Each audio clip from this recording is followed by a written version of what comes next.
Hi, this is the Democratic Alliance Labour Report, Spring, 1st of September 2023, and welcome and thank you for listening to me. I'm hoping that you enjoy this, hoping you get something out of it, and that you share the information with friends, colleagues, and hopefully send this on to everyone who's interested in the labour law. And this is the Democratic Alliance Labour Law Report. I am Michael Bagram, MP for the Democratic Alliance and their Labour spokesperson. And thank you. There are a couple of things that I do want to talk about. There was one interesting report, not much to do with the labour law, about dodgy lawyers who have misappropriated tens of millions of rands in the Eastern Cape, and in particular from the Eastern Cape Health Department. The only comment I want to make about that is that if they were able to steal that money, then it's a failure from the Eastern Cape Health Department for not following up on what's going on, and also the fund itself that's paying this. It's all very well to basically point fingers, but this is government failure.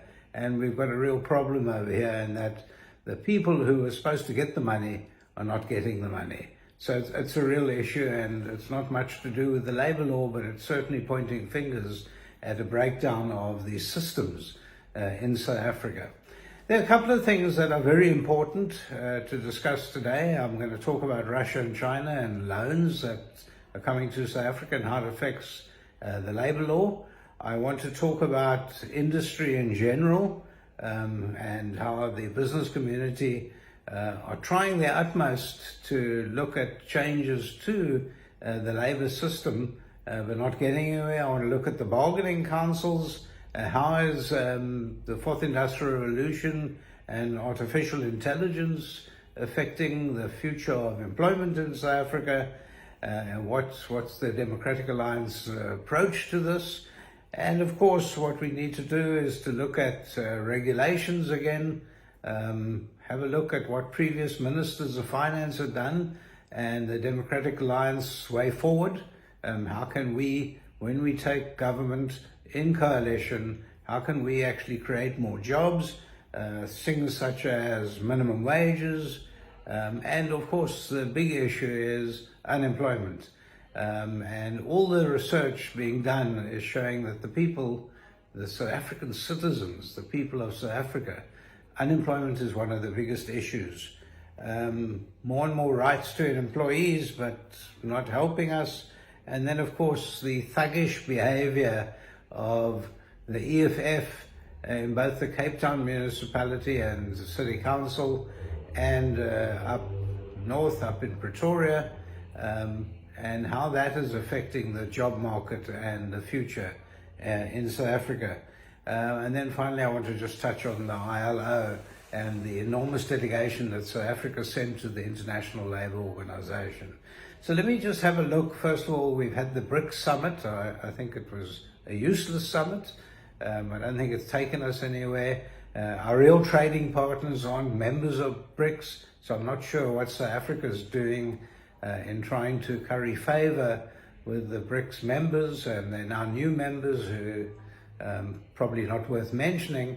But the Democratic Alliance has always had a look at this and said, well, obviously, at the end of the day, it's important to have a look at who our real trading partners are, because that's what creates jobs in South Africa and creates wealth, is the real trading partners.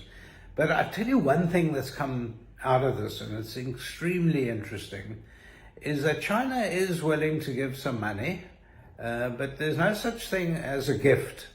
It comes with conditions. It comes with future paybacks.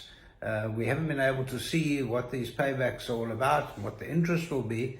But one thing that's interested me in particular in the labour field, and is interesting for us in the Democratic Alliance, is to see that China has touched on the employment equity legislation in South Africa. Now, when China invests in a project, when they invest in business or the building of a harbour, or building of the union buildings, for instance, in Namibia.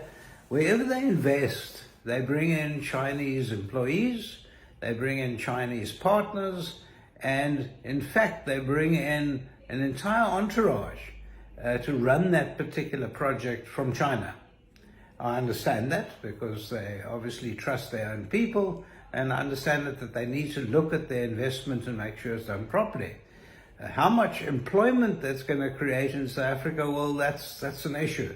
And I believe as a Democratic Alliance government, we will insist on employing locals, not bringing in external labor unless it's for the skills. That we understand. But what's interesting is that China has said that you're going to have to move away from employment equity in all the projects that we invest in. Now, I would like to hear that more about it. I'd like to see it unpacked. It's an interesting topic for the Democratic Alliance because we're saying employment equity is useless. It hasn't created more jobs.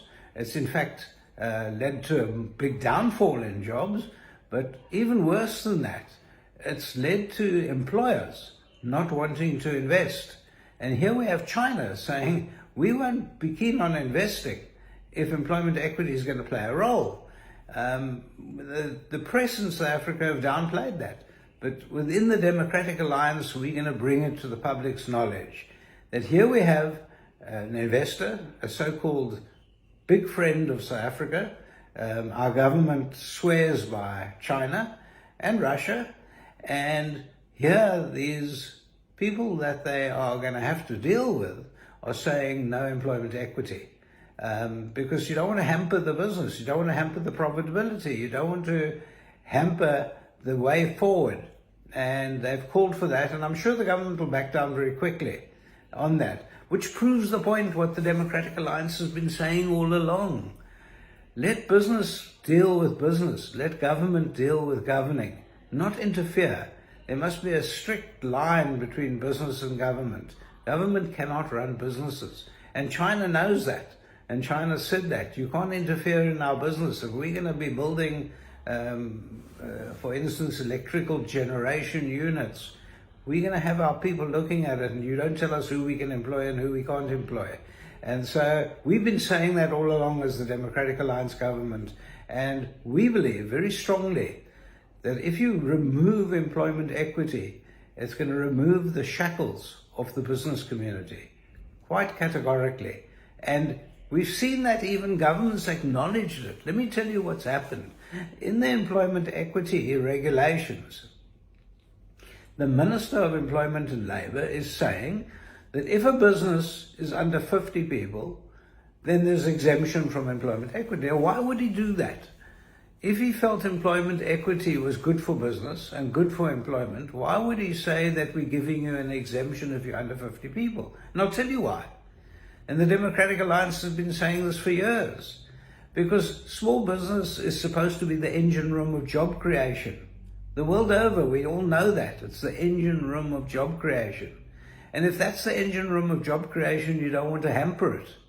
And they know that employment equity hampers job creation, so they're exempting small business. There's no other reason. They're not doing it because they feel like doing it. They're doing it because they know, and the minister knows and his advisors know, that if the business is small, it's going to create jobs.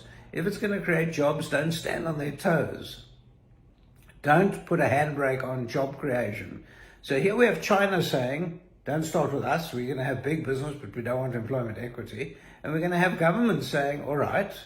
And then they've said, all right, already to small business. They've listened at last to the Democratic Alliance plea. They're saying small business creates jobs. Small business cannot be hampered by employment equity. AI. We mustn't stand in the way of our AI. We mustn't stand in the way of the fourth industrial revolution. As the Democratic Alliance, what we're saying is let's explore business, small business, which is not affected too much by AI.